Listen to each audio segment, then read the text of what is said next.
Old getup নিয়ে একটা loan of match খেলবো বলে ভাবতেছিলাম, যার কারণে আমি গেমে ঢুকে আমার আগের গেটআপটা পরাই নিচ্ছি। আর এখন আমি স্টার্ট করে দিব একটা লোন অফ ম্যাচ। দেখা যাক ম্যাচে যাইয়া আমাদের কোনো সাবস্ক্রাইবার ম্যাচে পড়ে কিনা, আর আমার ওল্ড গেটআপ দেখে আমাকে চিনে কিনা, আর আমার সাথে টিম আপ করে কিনা। ওকে, ফাইনালি ম্যাচ স্টার্ট করে দিছি। আর তোমরা কে কত সাল থেকে আমার ভিডিও দেখতা অবশ্যই কিন্তু কমেন্টে জানাবা, আর আমার ওল্ড গেটআপ মিস করো কিনা এইটা কমেন্টে জানাইও। প্রথম রাউন্ডে এসে এনিমিটা আমার সাথে টিম আপ করে ফেলে, আর আমিও ওকে মারতে থাকি, দেখিও আমাকে মারে কিনা। বাট ওই আমার সাথে সত্যি সত্যি টিম আপ করতেছিল। এখন তোমরা অনেকে মনে করতে পারো যে ভাই এগুলা কাস্টম ম্যাচ। ভাই বিশ্বাস করো, আমি কোনো কাস্টম ম্যাচের ভিডিও তোমাদেরকে এইভাবে দেই না। টিম আপ করার সত্ত্বেও ওকে আমি মেরে দেই, কারণ ওরে আমি অনেকবার ইঙ্গিত দিছি যে আসো গেম প্লে করি। বাট ওই আমার সাথে টিম আপ করতেছিল, আর এদিকে আমি প্রথম রাউন্ড নিয়ে নেই। আর দ্বিতীয় রাউন্ডে যায় ওই আমার সাথে কিন্তু ফাইট নিতেছিল, এন্ড এই রাউন্ডে আমি টুকুস করে হেডশট মেরে দিলাম, আর দ্বিতীয় রাউন্ড আমি নিয়ে নিলাম। 3 নাম্বার রাউন্ডে এসে প্লেয়ারটার একটু ড্যামেজ দিছিলাম, আর এখানে বসে আমার সামনেই মেডি করতেছিল।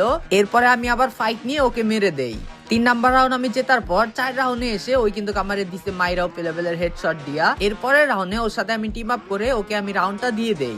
এবার আমি আবারও ফাইট নিতেছি, দেখা যাক মারতে পারি কিনা। ভাই ওপি লেভেলের হেডশট মেরে দিছি। গাইস, আমাদের ড্রিম ছিল 2026 সালের আগে আমাদের 1 মিলিয়ন সাবস্ক্রাইবার হবে, কিন্তু আমি আফসোস ঠিকঠাক মতো ভিডিও দিতে পারি নাই, যার কারণে হয় নাই। গাইস প্লিজ তোমরা যারা সাবস্ক্রাইব করো নাই সাবস্ক্রাইব করে দিও। দেখতে দেখতে চলে আসছি 4 রাউন্ডে। এই রাউন্ডে যদি ওরে আমি একটা ওপি লেভেলের হেডশট মারতে পারি, তাইলে তোমরা সবাই লাইক করে দিও।